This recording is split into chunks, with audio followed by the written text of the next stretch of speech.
and welcome back to my channel once again. This is your man Alan. Today I just want to tell you that I'm now growing beard. Yeah, I think ladies will start loving me. But the secret is that I'm using a cream. Don't tell anyone. By the way, the link is in the description. If you want to grow more hair, you can go and access it on Amazon. Please, let's get into today's subject matter. Today we're talking about quadratic equations. Quadratic equations. So we will start with the method of completing squares.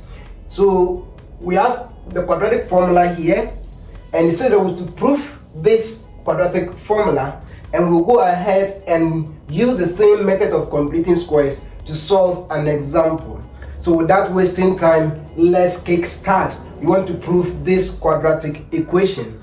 Now, the general form of quadratic equation is of the form ax squared plus bx plus c equal to 0. And the a here is the coefficient of x squared, which is not equal to 0. When it is equal to 0, then we no more have a quadratic equation, but we have a linear equation.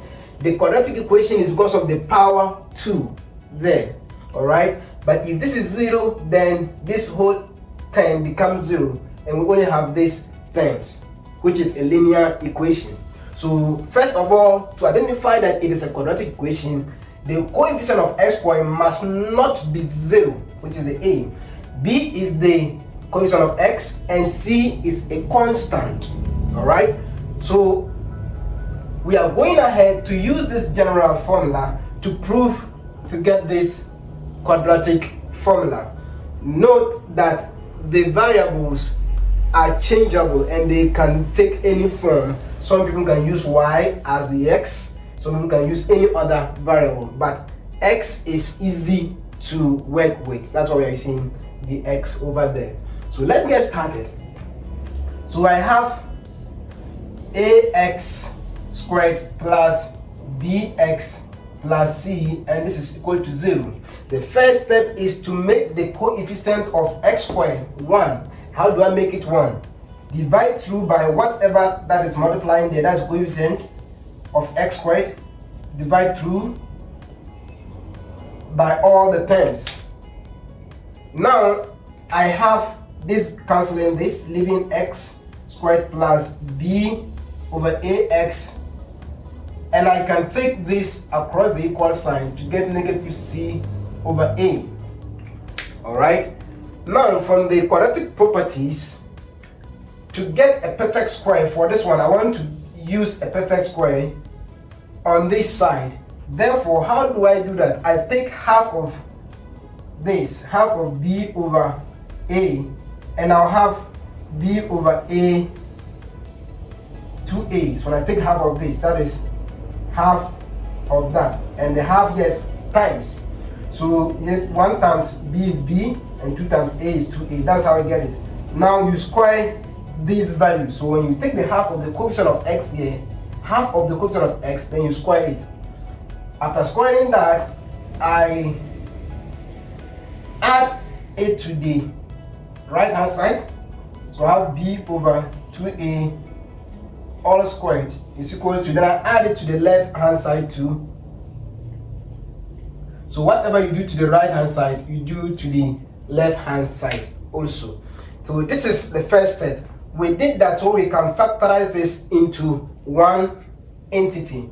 So we have a square here, we have a square here. I can just write this b over 2a and factorize the whole thing squared, such that when I'm expanding this, x times x will give me x squared. That is, if I have the same thing as 2a,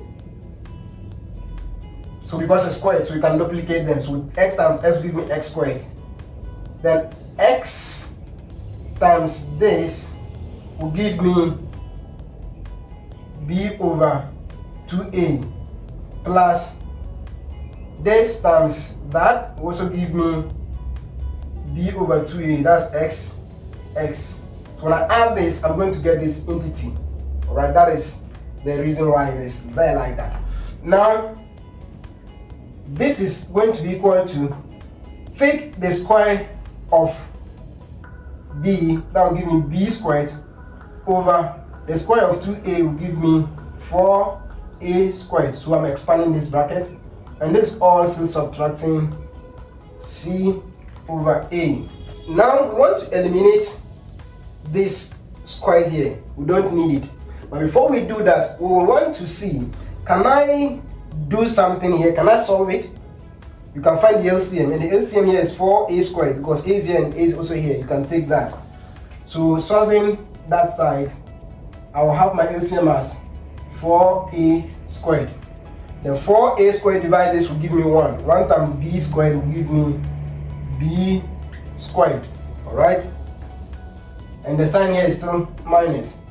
Then 4a squared divide this give me 4a, because one of the a's here will cancel the a's here, leaving 4a, and I multiply it by the c, you get 4ac. Alright? And the left hand side is still the same, squared. So we go ahead and now take the square root on both sides to eliminate this particular square. So I have b over 2a all squared. So take the square root of here, b squared minus 4ac all on 4a. So taking the square root of both sides, I'm going to get the right hand side as b squared minus 4ac. But once we are taking the square root, this one will be plus or minus, okay? And this is the root of that answer. I think I should move it to this side. So I'm going to continue from the other end.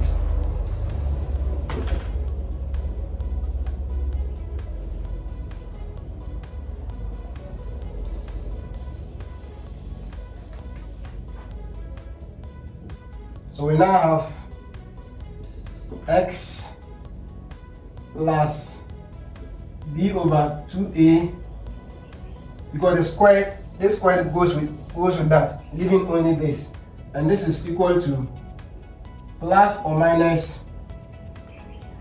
This is taking off the whole root, so therefore I'm going to get b squared minus 4ac,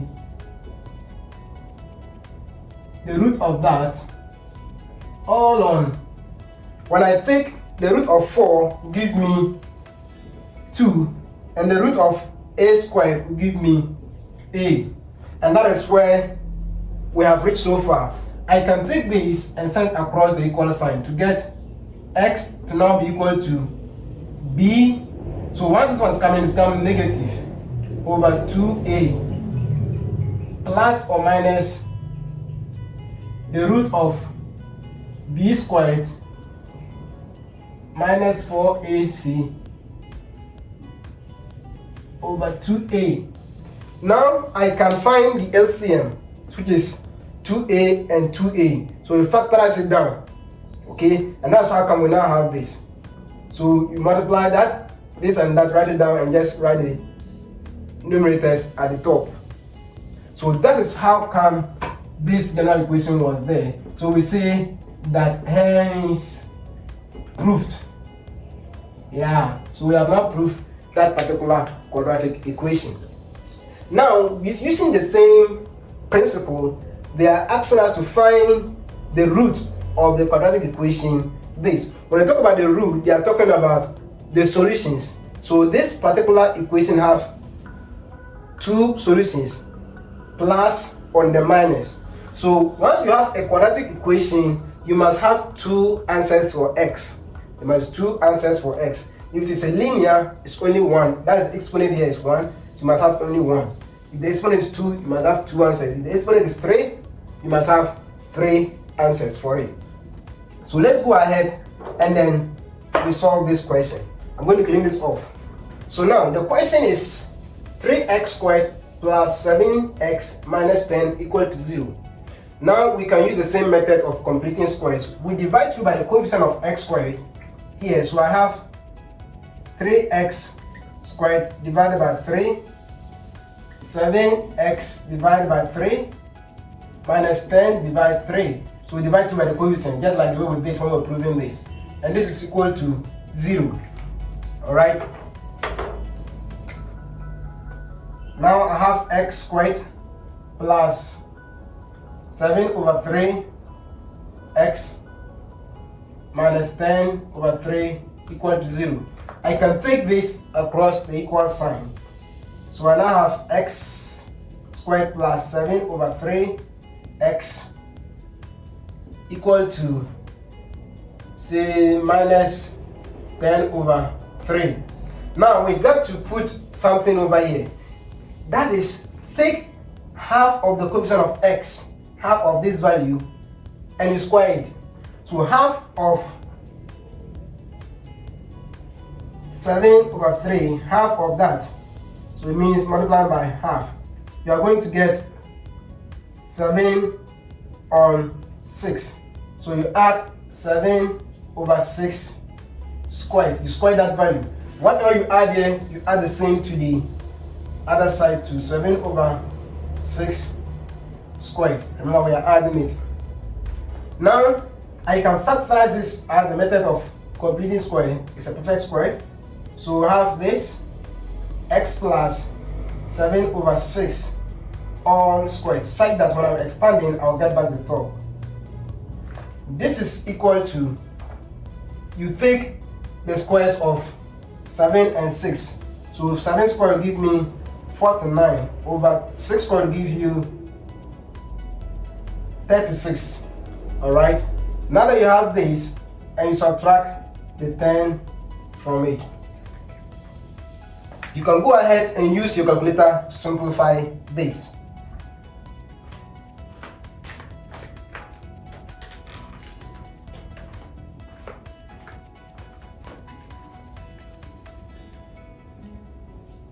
So I've gotten my calculator.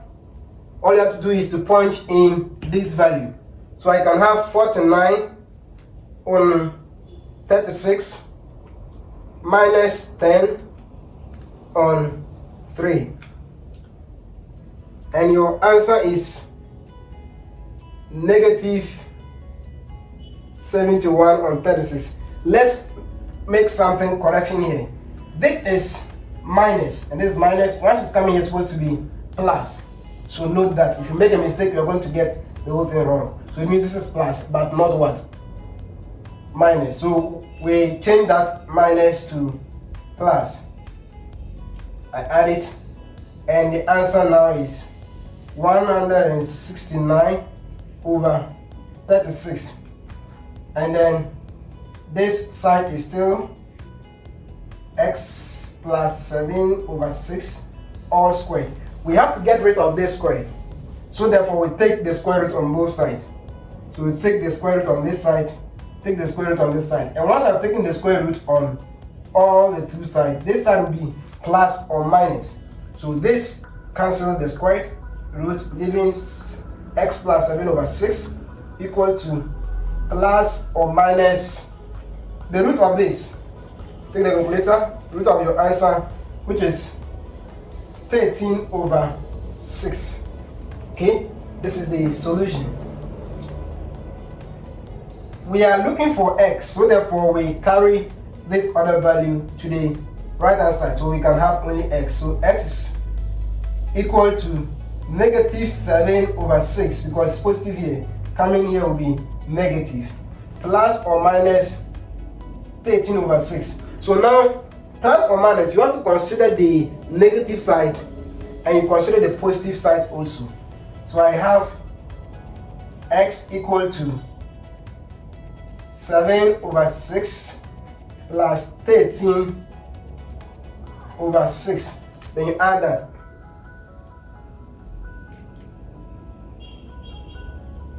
So negative 7 over 6 plus 13 over 6.